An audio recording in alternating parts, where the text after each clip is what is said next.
Hello दोस्तों, एक बार फिर से स्वागत है आपका आरंभ स्टडी पॉइंट में।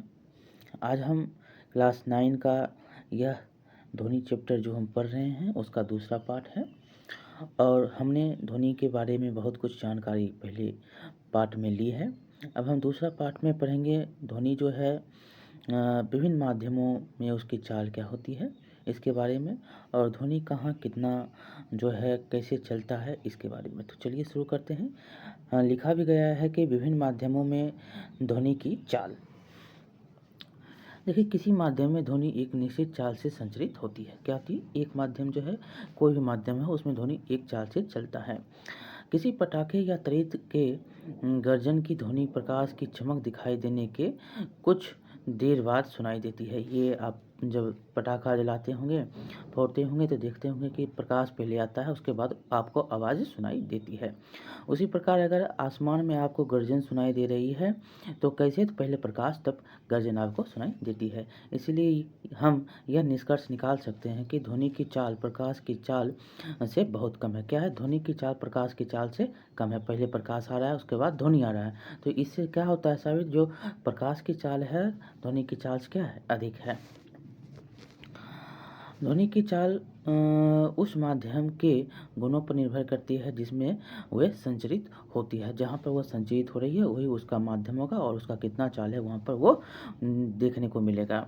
आप इस संबंध को अपनी उच्च कक्षाओं में सीखेंगे। किसी माध्यम में ध्वनि की चाल माध्यम के ताप पर निर्भर करता है, और कोई माध्यम है तो ध्वनि की चाल कैसा उसका ताप है उस पर वो निर्भर करेगा। जब हम ठोस से गैसीय अवस्था की ओर जाते हैं तो ध्वनि की चाल क्या होती है? कम हो जाती है। जब हम ठोस है, कोई लोहा है, और हम गैस में जैसे कि अब मोमबत्ती हो गया, वहाँ पर अगर हम जाते हैं तो उसकी चाल क्या होती है? कम हो जाता है। ये यहाँ पर बताया गया है। किसी भी माध्यम में ताप बढ़ाने पर ध्वनि की चाल क्या होती है? बढ़ती है।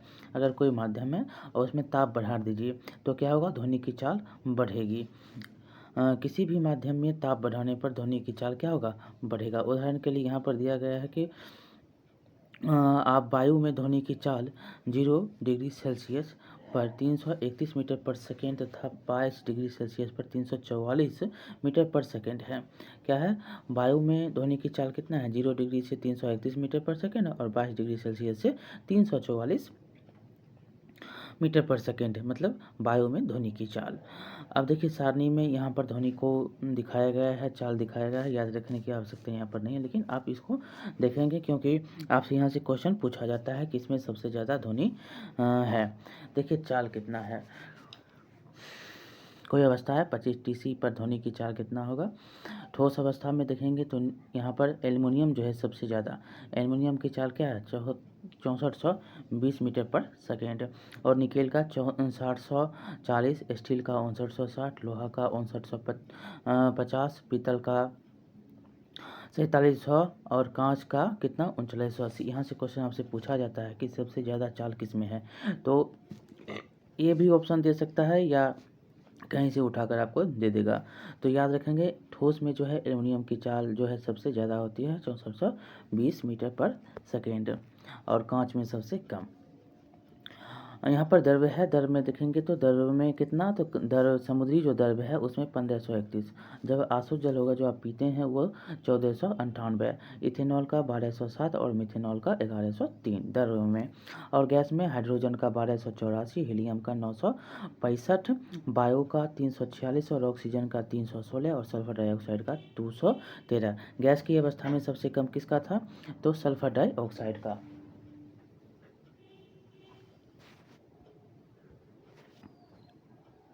देखिए आगे है ध्वनि बो। जब कोई पिंड ध्वनि की चाल से अधिक तेजी से गति करता है, मतलब कोई पिंड है जो ध्वनि की चाल है उससे अधिक तेजी से गति कर रहा है, तब उसे पराध्वनिक चाल से चलता हुआ कहा जाता है। और इसको बोलते हैं, जब ये ध्वनि की चाल से अधिक गति से चल रहा है तो उसको हम पराध्वनिक चाल कहते हैं। और गोलियां, जेट, वायु यान आदि प्रायः पराध्वनिक चाल से चलते हैं। याद रखेंगे पराध्वनिक चाल से कौन कौन से चलने हैं, तो जेट वायुयान है, गोली है, ये सब पराध्वनिक की चाल से चलता है। क्योंकि ये ध्वनि की चाल से क्या होता है? अधिक तेज से चलता है, इसीलिए इसे पराध्वनिक चाल भी कहते हैं। जब ध्वनि स्रोत ध्वनि की चाल से अधिक तेजी से गति करता है तो वायु में प्रघाती तरंगे उत्पन्न होती है। और जब ये ज़्यादा तेज़ी गति से चाल जो है हो रहा है ध्वनि की चाल से, तो उसको क्या बोलते हैं, वायु में प्रघाती तरंगे जो हैं उससे उत्पन्न होती है।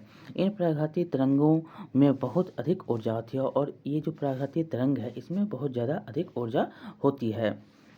इस प्रकार की प्रघाती तरंगों से संबंध वायुयान में परिवर्तन से एक बहुत तेज गति और प्रबल ध्वनि उत्पन्न होती है। और इससे क्या होता है, जो प्रघाती तरंग है उससे वायुयान में परिवर्तन से एक बहुत तेज जो और प्रबल ध्वनि उत्पन्न होता है, जिसे ध्वनि बूम कहते हैं। और इसी को हम ध्वनि बूम कहते हैं। यहाँ से आपको समझना है कि जो ध्वनि की चाल से ज़्यादा गति में चल रहा है, जैसे जेटयान हो गया, वायुयान हो गया, और जब यह जो स्रोत है, जो उत्पादन ध्वनि का जो स्रोत है उससे अधिक तेज़ी या उससे अधिक गति में चल रहा है, तो वो प्रघाती तरंगे उत्पन्न करता है। ये आप समझ गए होंगे।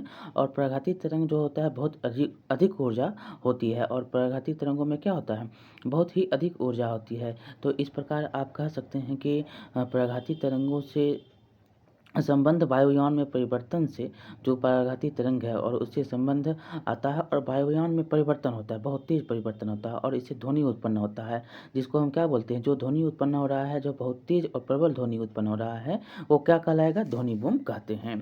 प्राध्वनिक वायुयान में उत्पन्न इस ध्वनि बूम में इतनी मात्रा में ऊर्जा होती है कि यह खिड़कियों के शीशे को तोड़ सकती है। और ये जो वायुयान में अगर पराध्वनिक ध्वनि है तो वहाँ पर पराध्वनिक वायुयान में से उत्पन्न इस ध्वनि बूम में इतनी अधिक मात्रा में ऊर्जा होता है कि यह क्या करेगा, खिड़कियों को भी तोड़ सकता है, और यहाँ तक कि भवनों को भी यह क्षति पहुँचा सकती है। देखिए यहाँ पर क्वेश्चन पूछा जा रहा है कि वायु, जल और या लोहे में किस माध्यम में ध्वनि सबसे तेज है। आपने ऊपर पढ़ा भी है कि वायु, जल और लोहा। लोहा में आपने पढ़ा कि सबसे ज़्यादा यहाँ पर जल क्या है और वायु क्या है। वायु गैस, जल जो है द्रव्य है। तो यहाँ पर क्या हो गए, ज़्यादा ध्वनि किस में है, तो लोहे में है, और जल और वायु में कम है। ऊपर ने आपने पढ़ा भी जो यहाँ पर आप देख सकते हैं कि ये देख सकते हैं कि कहाँ किसमें जो है चाल ज़्यादा है, तो वायु में देख सकते हैं, और जल हो गया, और यहाँ पर लोहा हो गया। लोहा में 59वां। ये क्वेश्चन जो है आपसे बार बार यहाँ से पूछा जाता है, किसमें ज़्यादा ध्वनि जो है यहाँ पर है, चाल किसमें सबसे ज़्यादा है, सबसे तेज़ जो है गति से कौन गमन कर रही है। ये क्वेश्चन आपसे बार बार पूछा जाता है, तो ये आप याद रखेंगे क्योंकि इम्पोर्टेंट ये आपका क्वेश्चन था। अब हम आगे पढ़ेंगे ध्वनि का परावर्तन। ध्वनि का परावर्तन लिखा गया है कि ध्वनि का परावर्तन में कि किसी ठोस या द्रव से टकराकर ध्वनि उसी प्रकार वापस लौटती है जैसे कोई रबर की गेंद किसी दीवार से टकराकर वापस आती है। मतलब कोई ठोस या द्रव से टकराकर क्या करता है, ध्वनि वापस लौटा जाता है। जैसे कि कोई गेंद है, उसको हम फेंकते हैं, दीवार में टकराता है, फिर वो वापस चला आता है। उसी प्रकार प्रकाश की भांति ध्वनि भी किसी ठोस या द्रव की सतह से परावर्तित होती है। और ध्वनि भी क्या होता है, प्रकाश जैसे किसी शीशे पर पड़ता है तो क्या होता है, वो परावर्तित हो जाता है। उसी प्रकार जो है ध्वनि भी है, तथा परावर्तन के उन्हीं नियमों का पालन करती है। प्रकाश जिससे परावर्तित हो रहा है उसी प्रकार ध्वनि भी परावर्तन हो रहा है, जिसका अध्ययन आप पिछली कक्षाओं में कर चुके हैं। देखिए, परावर्तक सतह पर खींचे गए अभिलंब तथा ध्वनि के आपतन होने की दिशा तथा परावर्तन होने की दिशा के बीच बने कोण आपस में बराबर होते हैं। जैसे कि यहाँ पर आपका प्रकाश, यहाँ पर ध्वनि आया और यहाँ से लौट गया, और यह जो कोण बनेगा वो क्या होगा, बराबर होगा। ये बराबर होंगे। ये तीनों दिशाओं एक ही तल में होती है, और ये जो तीनों दिशाओं हैं, ये जो तीनों दिशा है, ये तीनों दिशा ये क्या होता है, एक ही तल में होता है। ध्वनि तरंगों में परावर्तन के लिए बड़े आकार के अवरोधक की आवश्यकता होती है, चाहे पॉलिश किए हुए हो या खुरदरे हो। ये क्या होगा, अवरोधक होगा। वायु जो ध्वनि होंगे उसको परावर्तन करने में अवरोधक जो होगा, ध्वनि तरंगों में के परावर्तन के लिए जो अवरोधक होगा वो क्या होगा, पॉलिश किया हुआ या खुरदुरा। यहाँ पर देख सकते हैं आपको क्रियाकलाप में दिया गया है कि यहाँ पर एक पाइप है, यहाँ पर 2 पाइप है, देख सकते हैं 1 और 2 चार्ट की सहायता से ऐसे पाइप बना सकते हैं आप। और यहाँ पर ध्वनि का परावर्तन आप देख सकते हैं। देखिए यहाँ पर है मेज है रखा हुआ और ये आपका कान है, यहाँ से गया ध्वनि और यहाँ मेज से टकराया फिर घड़ी के पास आ गया, या इसको घड़ी के पास से गया ध्वनि और यहाँ पर मेज से टकराया और आपके कान तक चला आया। यहाँ तक आप समझ गए होंगे, घड़ी से आपकी कान तक जो आवाज़ आ रही है कैसे मेज से टकरा कर आ रही है, ये दीवार है। अब हम आगे देखेंगे, जो ये क्या था, रुकावट था। यहाँ पर कुछ और भी क्रियाकलाप आप कर सकते हैं कि पाइपों की लंबाई पर्याप्त होनी चाहिए, चार्ट पेपर की लंबाई बराबर होनी चाहिए, दीवार के समीप किसी मेज को व्यवस्थित कीजिए, वही यहाँ पर लिखा भी गया है। अब हम तो पढ़ेंगे प्रतिध्वनि। किसी उचित परावर्तक वस्तु जैसे किसी इमारत अथवा पहाड़ के निकट यदि आप जोर से चिल्लाएं या ताली बजाएं तो आपको कुछ समय पश्चात वही ध्वनि फिर सुनाई देगी। ये बहुत बार क्वेश्चन यहाँ से पूछे गए हैं। कोई जो है आपका इमारत है और वहाँ पर आप गए हुए हैं और वहाँ पर आप चिल्लाइए और या ताली बजाइए तो क्या होता है, कुछ पश्चात जो है वही आवाज़ आपको फिर से सुनाई देती है। आपको सुनाई देने वाली इस ध्वनि को प्रतिध्वनि कहते हैं और जो आपको पुनः वही आवाज़ आपको सुनाई दे रही है उसी को क्या बोलते हैं, प्रतिध्वनि बोलते हैं। हमारे मस्तिष्क में ध्वनि की संवेदना लगभग 0.1 सेकेंड तक बनी रहती है। कितना, ये क्वेश्चन पूछा गया है कि हमारे मस्तिष्क में ध्वनि की संवेदना कितना सेकेंड तक बनी रहती है, तो 0.1 सेकेंड। और स्पष्ट प्रतिध्वनि सुनने के लिए मूल ध्वनि तथा परावर्तित ध्वनि के बीच कम से कम कितना अंतर होना चाहिए, 0.1 सेकेंड का अंतराल अवश्य होना चाहिए। इसको आप स्पष्ट रूप से सुन सकते हैं। जो परावर्तित ध्वनि है उसको उसके बीच की जो कम से कम अंतराल हो 0.1 हो, इससे आप जो है जो उसका मूल ध्वनि है, जो भी स्पष्ट ध्वनि है वो आप सुन लेंगे। अब आगे है, यदि हम किसी दिए हुए ताप जैसे कि 22 डिग्री सेल्सियस पर ध्वनि की चाल 344 मीटर पर सेकंड है तो मान लें तो ध्वनि को अवरोधक तक जाने तथा परावर्तन के पश्चात वापस श्रोताओं 0 तक मतलब 0.1 के पश्चात पहुंचने चाहिए। मतलब जो भी ध्वनि है 22 डिग्री सेल्सियस से वो आपको ध्वनि की चाल जो है वो कितना होगा, 344 मीटर पर सेकेंड। तो ध्वनि के अवरोधक तक जाने और तथा परावर्तन के पश्चात जो है वापस किसके, तो श्रोता के पास 0.1 सेकेंड में पहुंचना चाहिए। तो अतः क्या होगा, तो अतः श्रोता जो सुनने वाले हैं, श्रोता से परावर्तक सतह तक जाने तथा वापस आने में ध्वनि द्वारा तय की गई कुल दूरी कम से कम कितना होगा, 344 मीटर पर सेकेंड गुने 0.1, तो ये टोटल कितना हो जाएगा, 344.4 मीटर होना चाहिए। ये जो है 344.4 मीटर जो है एक ध्वनि गया फिर वहाँ से लौट कर फिर श्रोता के पास आया, तो ये इतना दूरी मीटर में 34.4 मीटर होना चाहिए। अतः स्पष्ट प्रतिध्वनि सुनने के लिए अवरोधक की ध्वनि स्रोत से न्यूनतम दूरी ध्वनि द्वारा तय की गई दूरी की आधी मतलब 7.2 अवश्य होना चाहिए। यहाँ पर बताया भी गया है कि अगर न्यूनतम ध्वनि आपको देखना है तो 7.2 इसका आधा। ध्वनि स्रोत से न्यूनतम ध्वनि कितना दूरी होगा, वह न्यूनतम दूरी ध्वनि द्वारा तय की गई कुल दूरी का कितना होगा, आधा होना चाहिए। यह दूरी वायु के ताप के साथ बदल जाती है। ये जो ध्वनि है वो क्या होगा, वायु के ताप के साथ हुआ बदल जाएगा। ताप जैसे पड़ता है ध्वनि क्या होता है, आगे बढ़ता है, और क्योंकि ताप के साथ ध्वनि के वेग में भी परिवर्तन हो जाता है और ताप बढ़ेगा तो क्या होगा, ध्वनि के वेग में भी परिवर्तन होगा। देखिए ध्वनि के बारंबार परिवर्तनों के कारण हमें एक से अधिक प्रतिध्वनियाँ भी सुनाई देती है और ध्वनि के परावर्तन अगर हो रहा है तो ऐसे परावर्तित हुआ, ऐसे समझेंगे कि ध्वनि आया परावर्तित हुआ, एक जगह से दूसरी जगह अगर गया ऐसे ही करके छितरा गया तो क्या होगा, इसे आपको प्रतिध्वनियाँ सुनाई देगी, मतलब एक से अधिक ध्वनि आपको सुनाई देगी। बादलों के गड़गड़ाहट के बीच कई परावर्तक पृष्ठों जैसे बादलों तथा भूमि से बारंबार परावर्तन के फलस्वरूप उत्पन्न होता है।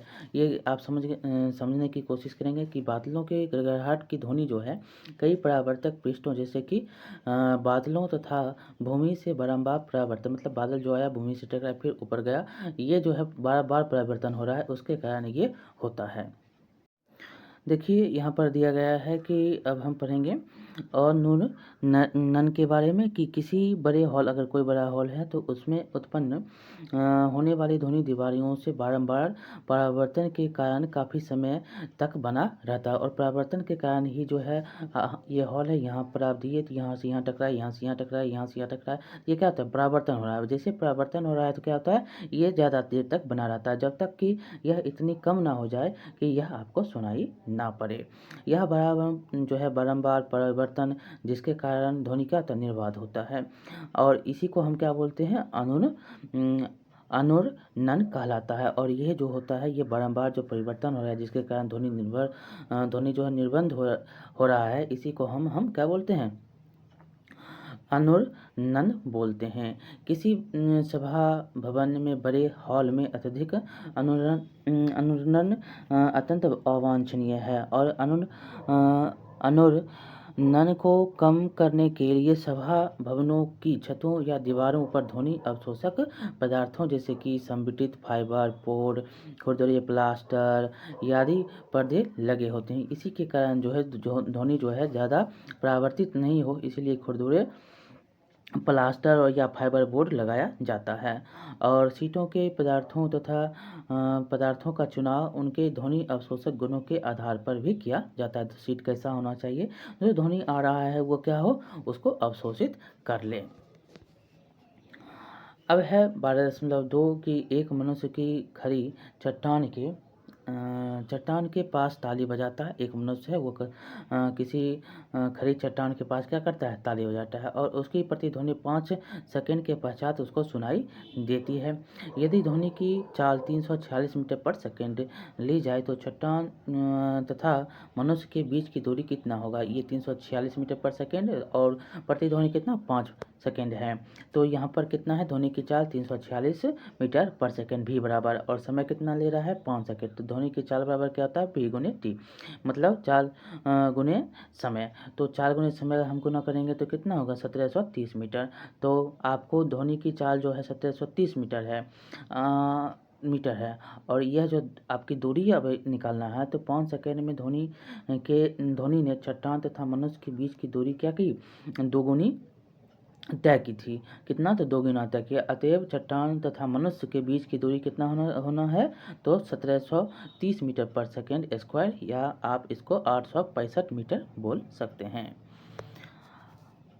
अब आगे है यहाँ पर क्वेश्चन, बहुत ही सिंपल क्वेश्चन है, बस उसको यहाँ पर 5 सेकंड था, यहाँ पर जो है 3 सेकंड है, और 342 मीटर पर सेकंड इसका जो है ध्वनि की परावर्तन जो है चाल ध्वनि की कितना है, 342 मीटर पर सेकंड।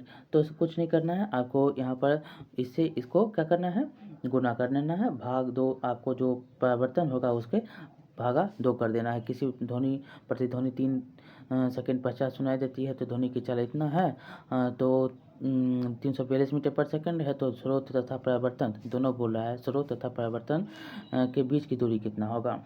तो स्रोत तथा परावर्तन के बीच की दूरी क्या है, डी। तो डी बराबर क्या है, तो भी है कितना, 3, और दूरी कितना है, 300, यहाँ पर जो है भी कितना है, 342, और दूरी जो है सेकंड में तय किया है, 3 सेकेंड लग रहा है, तो ये कितना हो जाएगा, 3, और वाई 2।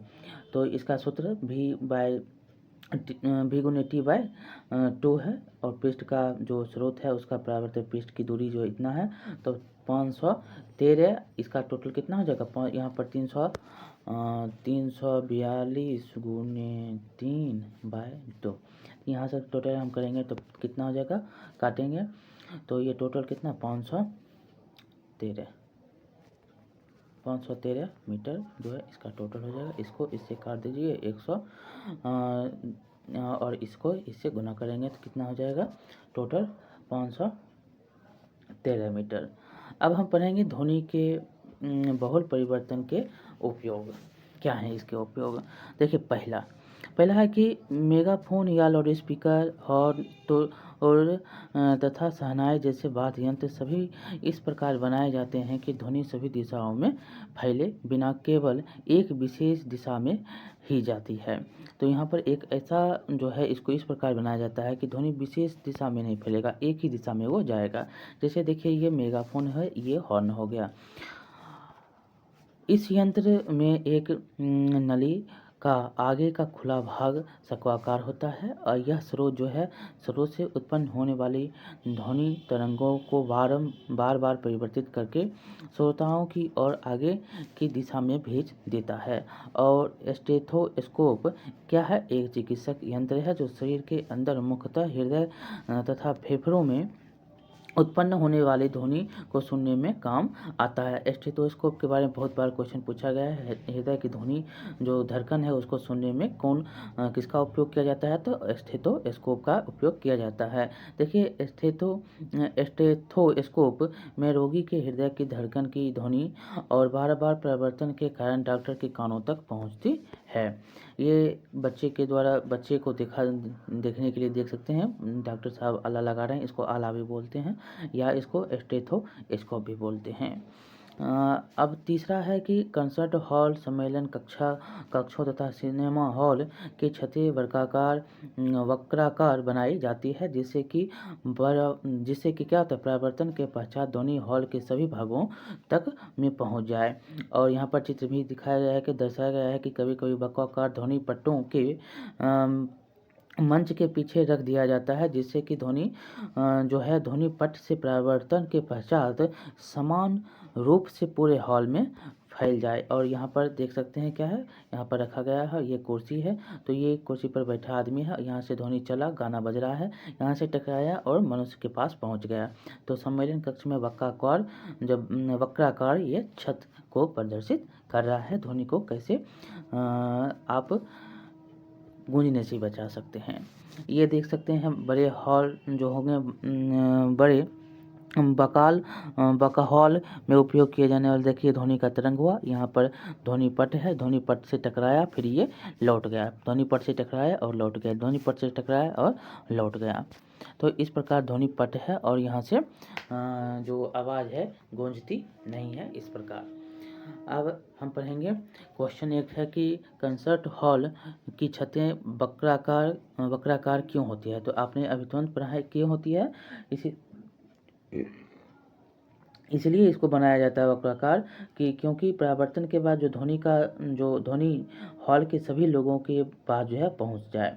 और वक्राकार छतें वापस जो होता है वक्राकार छत है वो क्या होता है? वास्तव में एक बड़े अवतल ध्वनि पट, जो आपकी ने ऊपर पढ़ा कि ध्वनि पट की सतह कार्य करता है, जो ध्वनि को क्या करता है? नीचे सभी श्रोताओं तक परावर्तित कर उसको पहुंचा देता है। ये देख सकते हैं और यहाँ पर भी दिखाया गया है। अब हम पढ़ेंगे श्रव्यता का परिसर, मतलब सुनने का परिसर। सर मतलब होता है सुनना। हम सभी आवृत्ति की ध्वनियों को नहीं सुन सकते। मनुष्यों में ध्वनि की श्रव्यता का परिसर लगभग 20 हर्ट्ज से लेकर 20,000 हर्ट्ज। ये याद रखेंगे कि बहुत बार क्वेश्चन पूछा जाता है कि मनुष्य की ध्वनि श्रव्यता कितना है? 20 हर्ट्ज से लेकर 20,000 हर्ट्ज तक। यहाँ पर देखिए 1 हर्ट्ज बराबर कितना होता है? तो 1 साइकिल। 1 हर्ट्ज बराबर 1 साइकिल पर जो होता है सेकेंड, 1 साइकिल पर सेकेंड। और 5 वर्ष से कम आयु के बच्चे तथा कुछ जंतु जैसे कुत्ता हो गया 25 के हर्ट्ज तक की ध्वनि सुन सकता है। जो 5 वर्ष से बच्चा कम उसकी आयु होना चाहिए और कुत्ता जो है 25 के हर्ट्ज से भी कम ध्वनि को सुन सकता है। क्योंकि ज्यों-ज्यों व्यक्तियों की आयु बढ़ती जाती है उनके कान उच्च आवृत्तियों के लिए कम सुग्राही होते जाते हैं, वो आवृत्ति वह कम सुनने की क्षमता होने लगती है। 20 हर्ट्ज एचजेड है हर्ट्ज से कम आवृत्ति की ध्वनियों को अश्रव्य ध्वनि कहते हैं। और 20 हर्ट्ज से अगर कम ध्वनि आप सुन रहे हैं आपके पास है तो ये क्या होगा? अश्रव्य ध्वनि, मतलब इसको सुना नहीं जा सकता है। यदि हम अश्रव्य ध्वनि को सुन पाते तो हम किसी लोलक के कंपनों को उसी प्रकार सुन पाते जैसे कि हम किसी मक्खी पंखों के कंपनों को सुन पाते हैं, हम अगर 20 हर्ट्ज से कम सुन पाते तो। अब देखिए राइनोसिरस जो गैंडा होता है 5 हर्ट्ज तक की आवृत्ति का अश्रव्य ध्वनि का उपयोग करके संपर्क स्थापित करता है। कितना? तो 5, मात्र 5 हर्ट्ज, मतलब अश्रव्य ध्वनि को यह सुन लेता है। व्हेल तथा हाथी अश्रव्य ध्वनि परिषद की ध्वनियाँ उत्पन्न करते हैं। और व्हेल जो है हाथी है ये क्या करता है? अश्रव्य ध्वनि ही उत्पन्न करता है। यह देखने गया यह देखा गया है कि कुछ जंतु भूकंप से पहले परेशान हो जाते हैं और कुछ जंतु जो है भूकंप से क्या होता है, पहले परेशान हो जाता है। और भूकंप मुख्य प्राघाती तरंगों से पहले निम्न आवृत्ति के अश्रव्य ध्वनि उत्पन्न करते हैं। और यह क्या करता है, अगर वह उससे परिचित हो जाता है तो वह अश्रव्य ध्वनि क्या करता है, उत्पन्न करता है, जो संभवतः जंतुओं को सावधान कर देता है। और 20 हर्ट्ज के अधिक आवृत्ति की ध्वनियों को प्राश्रव्य ध्वनि या प्राध्वनि कहते हैं। और 20 हर्ट्ज से अधिक ध्वनि है तो उसको प्राश्रव्य ध्वनि, 20 हर्ट्ज से कम ध्वनि है तो उसको अश्रव्य ध्वनि कहते हैं। और यहाँ पर क्या होता है, प्राश्रव्य ध्वनि इसको कहते हैं। और डॉल्फिन, चमगादड़ और पोर्पोइज प्राध्वनि उत्पन्न करते हैं। और जो है ये जो सुन सकते हैं आप, जैसे चमगादड़ हो गया, डॉल्फिन हो गया, पोर्पोइज हो गया, ये सब जो है प्राध्वनि उत्पन्न करता है। और अश्रव्य ध्वनि में कौन कौन से होते हैं, तो अश्रव्य ध्वनि में आपको यहाँ पर दिखाया भी गया है कौन कौन से जीव होते हैं। तो जैसे व्हेल हो गया, हाथी हो गया, और ये सारे जो हैं जंतु, कुछ जंतु होते हैं जो गैंडा हो गया, ये सब अश्रव्य ध्वनि का उपयोग करता है। जो सावधानी, जो समुद्र किनारे है, भूकंप आ रहा है तो उसको सुन भाप कर और अपने जो हैं अच्छे स्थान पर, मतलब भूकंप रोधी स्थान तक वो पहुंच सके। यहाँ पर जो है प्राश्रव्य ध्वनि कौन कौन, डॉल्फिन, चमगादड़ है। कुछ प्रजाति जो होता है, प्रजाति के सलभों मतलब मत्स्य के श्रवण यंत्र अत्यंत सुग्राही होते हैं। ये सलभ चमगादड़ों द्वारा उत्पन्न उच्च आवृत्ति की चीज़ों की ध्वनि को सुन सकते हैं। और चमगादड़ के द्वारा जो ध्वनि उत्पन्न हो रहा है उस चीज़ को भी वो सुन सकता है। उन्हें अपने आसपास उड़ते हुए चमगादड़ों के बारे में जानकारी मिल जाती है और इस प्रकार स्वयं को पकड़े जाने से बचा सकते हैं। जो कौन से हैं, कुछ प्रजाति जैसे सलभ होंगे, सलभों चूहे भी प्राध्वनि उत्पन्न करके कुछ खेल खेलते हैं। और चूहे भी जो है प्राश्रव्य ध्वनि उत्पन्न करता है, जो करके खेल खेलता है। यहाँ पर देख सकते हैं श्रवण सहायक युक्ति क्या है, तो जिन लोगों को कम सुनाई देता है उन्हें इस यंत्र की आवश्यकता होती है। यह बैटरी से चलने वाली एक इलेक्ट्रॉनिक युक्ति है जिसमें एक छोटा सा माइक्रोफोन, एक एम्पलीफायर व स्पीकर होता है। जो एम्पलीफायर और स्पीकर होता है, माइक्रोफोन होता है।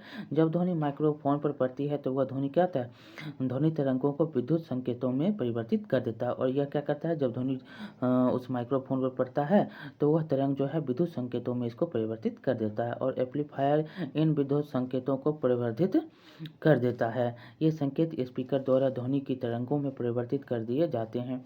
ये ध्वनि तरंगे कान के डायफ्राम पर आपतित होता है तथा ध्वनि को साफ सुनाई देता है। और यह क्या करता है, ध्वनि के कान में जो डायफ्राम है उस पर आपतित होता है और ध्वनि आपको सही से सुनाई देती है। यहाँ पर प्रश्न आपसे पूछा जा रहा है, सामान्य मनुष्य के कानों के लिए सर्वोत्तम परास क्या है, तो 20 हर्ट्ज से लेकर 20,000 हर्ट्ज तक, ये याद रखेंगे प्राश्रव्य के लिए। और निम्न से संबंधित आवृत्तियों का परास क्या है, तो अश्रव्य ध्वनि क्या है, अश्रव्य ध्वनि आपको 20 हर्ट्ज से कम। और प्राध्वनि क्या, तो प्राध्वनि जो सुनता है कौन, तो कौन सुनता है प्राध्वनि, प्राध्वनि सुनता है क्या बोलते हैं इसको, ये जो हो गया चमगादड़ हो गया, डॉल्फिन हो गया, ये सब क्या है, प्राध्वनि है। ये प्राध्वनि होता है, ये होता है कितना है, तो 20 के हर्ट्ज से लेकर, मतलब 20 के हर्ट्ज से लेकर 20,000 हर्ट्ज से अधिक आवृत्ति अगर हो रहा है तो वो क्या होता है, प्राध्वनि होता है। और प्राध्वनि कौन, तो चमगादड़। यहाँ पर ऑप्शन में भी पूछा जाता है प्राध्वनि के लिए कौन है, तो चमगादड़ है। ये प्राध्वनि को इंडिकेट करता है। यहाँ पर बताया भी गया है कि जो सलभ चमगादड़ों द्वारा जो आवृत्तियों को, चीज़ों की ध्वनि को सुन सकता है वो प्राश्रव्य ध्वनि होता है। और प्राश्रव्य ध्वनि कौन उत्पन्न करता है, चमगादड़।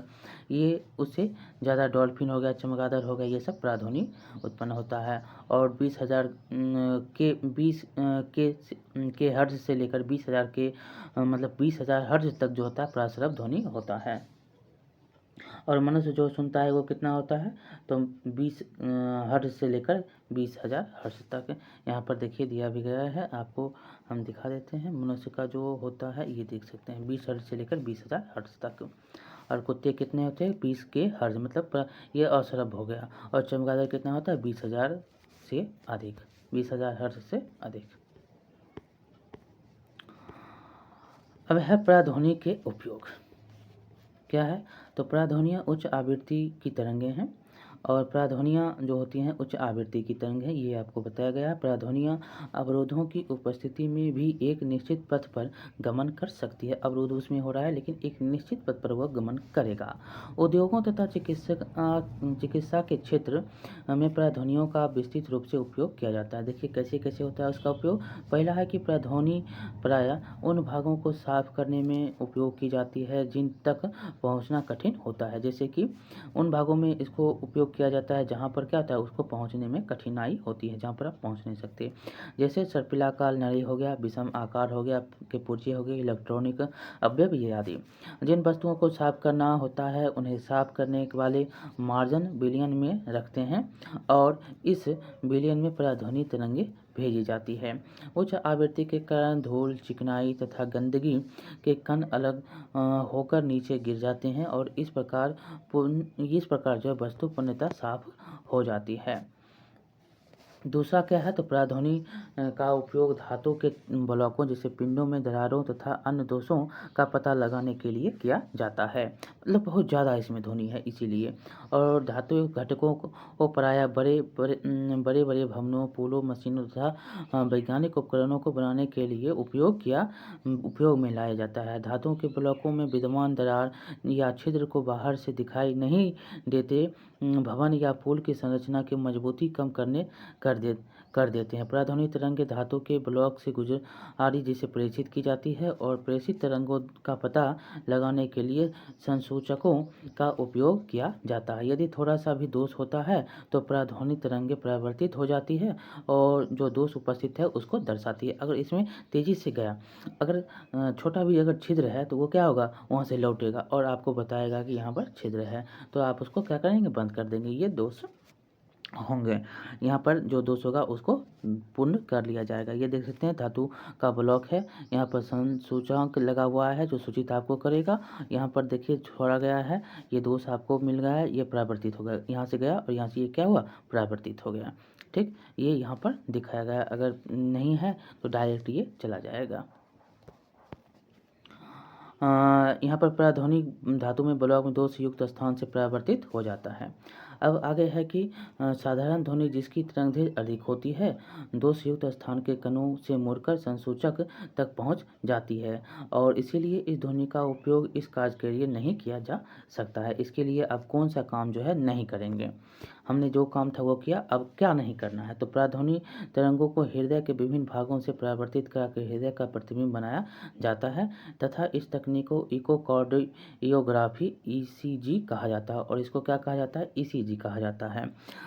और इसके लिए पराध्वनि तरंगों का उपयोग किया जाता है। जो प्रतिबिंब आप देख रहे हैं बन रहा है ये किसके कारण, पराध्वनि तरंगों के कारण। और पराध्वनि सूचकांक एक ऐसा यंत्र है जो पराध्वनि तरंगों का उपयोग करके मानव शरीर के आंतरिक अंगों का प्रतिबिंब प्राप्त करने के लिए काम में लाया जाता है। इस सूचकांक से रोगी के अंगों जैसे यकृत, पित्ताशय, गर्भाशय, गुर्दे आदि का प्रतिबिंब प्राप्त किया जा सकता है। यह सूचकांक शरीर की असामान्य जैसे पित्ताशय या गुर्दे में पथरी तथा विभिन्न अंगों में अर्बुद मतलब ट्यूमर का पता लगाने में सहायक होता है। इस तकनीक में पराध्वनि तरंगें शरीर के ऊतकों में गमन करती है तथा उस स्थान से परावर्तित हो जाती है और क्या करता है, ये शरीर के ऊतक में गमन करता है और जहाँ पर गड़बड़ी है वहाँ से वह परावर्तित हो जाती है जहाँ ऊतक के घनत्व में परिवर्तन होता है। इसके पश्चात इन तरंगों को विद्युत संकेतों में परिवर्तित कर लिया जाता है और इसको इस तरंग को क्या करते हैं, इसको विद्युत संकेत में हम परिवर्तित कर लेते हैं जिससे क्या होता है, जिससे कि उस अंग का प्रतिबिंब बना लिया जाए। इन प्रतिबिंबों को मॉनिटर पर प्रदर्शित किया जाता है या फिल्म पर मुद्रित किया जाता है। इस तकनीक को अल्ट्रासोनोग्राफी कहते हैं। जो आपने विद्युत के रूप में सूचित किया है, प्रदर्शित कर लिया है फिल्मों में या मुद्रित कर लिया है, इसको हम अल्ट्रासोनोग्राफी कहते हैं। अल्ट्रासोनोग्राफी का उपयोग गर्भकाल में भ्रूण की जांच के तथा उसके जन्मजात के दोषों तथा उसकी वृद्धि के अनियमितताओं का पता लगाने के लिए भी किया जाता है। यहाँ पर जो है हम इसके बारे में पढ़ें।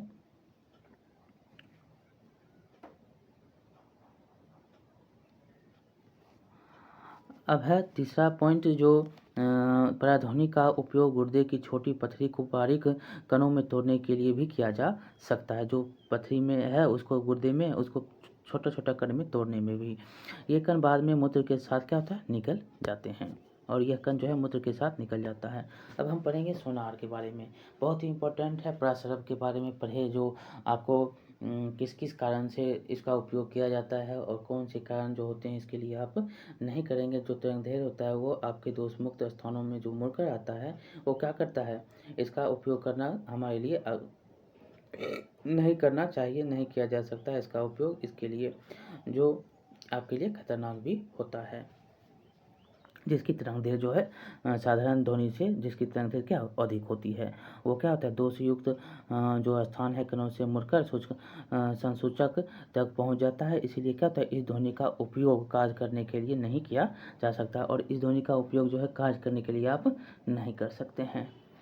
अब है सोनार के बारे में, बहुत बार यहाँ से क्वेश्चन पूछे गए हैं, फुल फॉर्म भी पूछ लेता है और आपको सोनार के बारे में तो लगभग क्वेश्चन जो है पूछता भी है। सोनार क्या है, सोनार मतलब साउंड नेविगेशन एंड रैंगिंग, मतलब सोनार का फुल फॉर्म है साउंड नेविगेशन एंड रैंगिंग है। मतलब सोनार एक ऐसी युक्ति है जिससे जल में स्थित पिंडों की दूरी, दिशा तथा चाल को मापने के लिए पराध्वनि तरंगों का उपयोग किया जाता है। इसमें भी जो है किसका ध्वनि का उपयोग हो रहा है, जो अधिक है, मतलब पराध्वनि, मतलब परा मतलब अधिक, ध्वनि मतलब ध्वनि, और जिससे कार्य करता है ये, मतलब कहाँ पर, पिंडों में, दूरी में, दिशा में, चाल में मापने के लिए इसका उपयोग किया जाता है। और सोनार में एक प्रेषित तथा एक संसूचक होता है, और इसे किसी नाव या जहाज की भांति लगाया जाता है। जो नाव में आप देखेंगे नीचे में इसको लगाया दिया जाता है, ये क्या है, संसूचक और प्रेषित है। यहाँ पर पानी में गया और यहाँ पर देखेगा पत्थर है, ये कुछ है, तल है, यहाँ कितनी दूरी है उसको यहाँ पर संसूचक दे देगा, और पानी की सतह है, नाव का या जहाज है, नाव या जहाज ये आपको मान लीजिए, और यह जाएगा और इसको दे देगा कि यहाँ पर पत्थर भी है, यहाँ पर इसकी दूरी क्या है, ये आपको संसूचित करते हुए जाएगा। प्रेषित द्वारा प्रेषित की गई, संसूचक द्वारा जो है ग्रहण की गई पराध्वनि यहाँ पर बताया गया, और इसमें जो है कौन ध्वनि काम करता है, पराध्वनि काम करता है। याद रखेंगे ध्वनि कितने हैं, तो अश्रव्य है और जो प्राश्रव्य है, और ये क्या कौन है, तो यहाँ पर आपको पढ़ाया भी जा रहा है, ये क्या है, पराध्वनि है, पराध्वनि है, और अश्रव्य है, और क्या है, तो श्रव्य जो आप सुनते हैं, जो आप मनुष्य के लिए जो होता है वो क्या होता है, वो ध्वनि जो आप सुन रहे हैं, जो आपके कानों तक पहुँच रही है, वो कौन सी ध्वनि है, तो ये ध्वनि आपको यहाँ पर अश्रव्य के बाद होता है। और यह जो ध्वनि होता है, ये ध्वनि होते हैं आप जो सुन लेते हैं, ये ध्वनि कौन से होते हैं कि एक क्या होता है, श्रव्य तरंगें। तो ये आपने 3 तरंगों के बारे में पढ़ा, एक श्रव्य तरंग, एक अश्रव्य और एक पराध्वनि। तो ये आप पराश्रव्य इसको भी बोलते हैं, दोनों बोलते हैं। तो ये तीनों जो होते हैं बहुत ही इंपॉर्टेंट है, जो श्रव्य आप सुन रहे हैं, अश्रव्य जो आप नहीं सुन रहे, और पराध्वनि जो आपके सुनने से ज़्यादा है। तो ये क्या होगा, ये तीनों आपने इसके बारे में पढ़ा है, पहले भी पढ़ा है। अब देखिए, प्रेषित पराध्वनि तरंगें उत्पन्न तथा प्रेषित करता है। ये तरंगें जल में चलती हैं तथा समुद्र तल में पिंड से टकराने के पश्चात परावर्तित होकर संसूचक द्वारा ग्रहण कर ली जाती है। और संसूचक क्या करता है, पराध्वनि तरंगों को विद्युत तरंगों में बदल देता है, और जिनकी उचित रूप से व्याख्या कर ली जाती है। और जल में ध्वनि की चाल तथा प्रसर्व के प्रेषण तथा अधिग्रहण के समय अंतराल को ज्ञात करने तथा उस पिंड की दूरी की गणना की जा सकती है जिससे ध्वनि तरंग परावर्तित हुई है। और मान लीजिए कि यहाँ पर प्रासर्व ध्वनि के प्रेषण तथा अधिग्रहण का समय अंतराल क्या है, प्रासर्व ध्वनि जो चला है और जो अधिग्रहण किया है उसकी चाल कितना है, समय जो है t है, और समुद्री जल में ध्वनि की चाल क्या है, v है। तो तब सतह के पिंड की दूरी 2d होगी, या इसको 2d, यहाँ पर 2 है तो 2d बराबर कितना, v गुने t। जो सतह से पिंड की दूरी कितना होगा, 2, दूरी जो होगा 2 होगा, और इसको d से डिनोटेट करते हैं, d जो होगा 2d = v गुने t। उपरोक्त विधि से प्राध्वनिक परास कहते हैं। उपरोक्त जो विधि होता है वो उसको क्या बोलते हैं? प्राध्वनिक परास बोलते हैं। सोनार की तकनीक का उपयोग समुद्र की गहराई ज्ञात करने तथा जल के अंदर की स्थित जो चट्टान है, घाटियां हैं, पनडुब्बी है, हिमशैल है, पलावी मतलब बर्फ है, या डूबे हुए जहाज आदि की जानकारी प्राप्त करने के लिए किया जाता है। बहुत बार यहाँ से क्वेश्चन ये पूछे गए हैं। देखिए क्वेश्चन है आपसे कि एक जहाज है और प्राध्वनि उत्सर्जित करता है जो समुद्र के से परावर्तित होकर 3.42 सेकेंड के पश्चात संसूचित की जाती है, और जो दूरी है 3.42 सेकेंड में उसको बता दिया जाता है। यदि समुद्र तल में प्राध्वनि की चाल 1531 मीटर पर सेकेंड है तो समुद्र तल से जहाज की दूरी कितना होगा? समुद्र तल में जहाज की दूरी कितना होगा जितना से वह परावर्तित होकर गया है? तो ये देखिए प्रेषण या संशोधन के बीच का समय कितना है? 3.42 सेकेंड, और ध्वनि कितना है? 1531 मीटर पर सेकेंड। तो दूरी क्या होता है? 2d होता है। तो 2d बराबर क्या हो जाएगा? d बराबर समुद्र की गहराई हो जाएगा, और ध्वनि की चाल बराबर क्या होगा? समय होगा। तो ये दोनों को हम गुना करेंगे तो कितना होगा? 5236 मीटर। और d बराबर क्या होता है? तो d बराबर 2d होता है, तो 5236 मीटर पर 2 से गुना करेंगे तो क्या हो जाएगा? 2618 मीटर। तो जहाज से समुद्र की दूरी 2618 मीटर, या आपको किलोमीटर में करेंगे तो 2.62 किलोमीटर इसकी दूरी होगी। अब देखिए यहाँ पर कुछ क्वेश्चन भी आपसे पूछा जा रहा है कि एक पनडुब्बी सोनार स्पंद उत्सर्जित करता है, ठीक, जो पानी के अंदर एक खड़ी चट्टान से टकराकर 1.02 सेकेंड के पश्चात वापस लौटता है। यदि खारे पानी में ध्वनि की चाल 1531 मीटर सेकेंड हो तो चट्टान की दूरी ज्ञात करें। बस वही क्वेश्चन है, वही आंसर भी होगा। कैसे हो आंसर आप देखेंगे तो यहाँ पर सेकेंड 1.2 है, और चाल कितना है? 1531। दूरी बराबर क्या होता है? 2d। तो ये क्या हो जाएगा? v गुने t/2। तो ये v क्या हो जाएगा? कितना? 1531। समय कितना? 1.02। गुना करेंगे तो ये कितना हो जाएगा? बाय 2 कर देंगे तो ये कितना हो जाएगा? 780 मीटर। 780 मीटर दूरी इसका है टोटल। अब देखिए जैसा कि पहले वर्णन किया जा चुका है गया है कि चमगादड़ गहन अंधकार में अपने भोजन को खोजने के लिए उड़ते समय पराध्वनि तरंगे उत्सर्जित करते। बहुत बार ये क्वेश्चन पूछा गया है। भोजन खोजते समय चमगादड़ कौन ध्वनि उत्पन्न करता है? तो पराध्वनि तरंग जो है ये उत्पन्न करता है, तथा परावर्तन के पश्चात इनका संसूचन करता है, और परावर्तन होता है और इसका संसूचन होता है। यहाँ पर भोजन है। और चमगादड़ द्वारा उत्पन्न उच्च तारत्व के पराध्वनि स्पंदन अवरोधों या कीटों से परावर्तित होकर चमगादड़ के कानों तक पहुँचती है, और ये ध्वनि जो है उसके कीटों तक पहुँच जाता है, जो परावर्तित होता है और उसके कानों तक पहुँच जाता है ध्वनि उससे टकराकर। और परावर्तित स्पंदों की प्रकृति में चमगादड़ को पता चलता है कि अवरोध या कीट कहाँ पर है, और इस प्रकार वो क्या करता है? अपना भोजन कर लेता है। यह किस प्रकार का और यह जो है कीट किस प्रकार का है ये भी उसको पता लग जाता है। और पाइज मछलियाँ भी अंधेरे में संचालन व भोजन की खोज में पराध्वनि का उपयोग करते हैं। कौन मछली है? तो पाइज है। यहाँ पर देखिए पराध्वनि यहाँ पर चला, यहाँ पर से चला कीट से टकराया और इसके कानों तक पहुँच गया। तो ये भोजन अपना इस प्रकार से कीटों द्वारा जो अवरोध होता है पैदा उसको पराध्वनि से उसे करता है। चमगादड़ द्वारा पराध्वनि जो है उत्सर्जित होती है तथा अवरोध या कीटों द्वारा परिवर्तित होती है। अब हम मानव के कान के बारे में पढ़ेंगे, बहुत ही इम्पोर्टेंट है। पराध्वनि के बारे में पढ़ें, ध्वनि के बारे में पढ़ें, और श्रव्य के बारे में पढ़े हैं, हम सोनार के बारे में पढ़े हैं। बहुत ही बार क्वेश्चन यहाँ से पूछा जाता है। अब हम मानव कर्ण के बारे में पढ़ेंगे। तो लिखा गया है कि हम कैसे सुनते हैं? हम जो है एक अंतर संवेदी युक्ति जैसे कान कर्ण कहते हैं उससे हम सुनते हैं, की सहायता से सुन पाते हैं। यह श्रवणीय आवृत्तियों द्वारा वायु में होने वाले दाब परिवर्तनों को विद्युत संकेतों में बदलता है, और क्या करता है? विद्युत संकेत में जो दाब है वो वायु में होने वाला जो दाब है उसको विद्युत संकेत में बदल देता है, जो श्रवण तंत्रिका से होते हुए मस्तिष्क तक पहुंचता है। और श्रवण तंत्रिका से मतलब कान से होते हुए कहाँ तक? मस्तिष्क तक पहुंचता है। और मानव के द्वारा और मानव के कान द्वारा सुनने की प्रक्रिया के पक्ष के बारे में यहाँ पर चर्चा की गई है, ये कैसे होता है। और यहाँ पर जो आपको सुनाई देता है क्या होता है, आप वायु के द्वारा जो दबाव पड़ता है वो क्या करता है, परिवर्तित होता है और बिंदु संकेतों में आपके कानों श्रवण तंत्रिका होते हुए कहाँ पर पहुँचता है, मस्तिष्क तक पहुँचता है। और यहाँ पर यही बारे में हम प्रक्रिया के बारे में पढ़ेंगे, कैसे आपको सुनाई देता है। देखिए कान का चित्र यहाँ पर कान का चित्र जो है यहाँ पर दिया गया है। मानव कान का जो भाग है ये क्या है, बाह्य भाग है, और ये जो है मध्य भाग है, और ये क्या है, आंतरिक भाग है, अंदर का भाग है। और मध्य भाग में आप देख सकते हैं कौन कौन से हैं।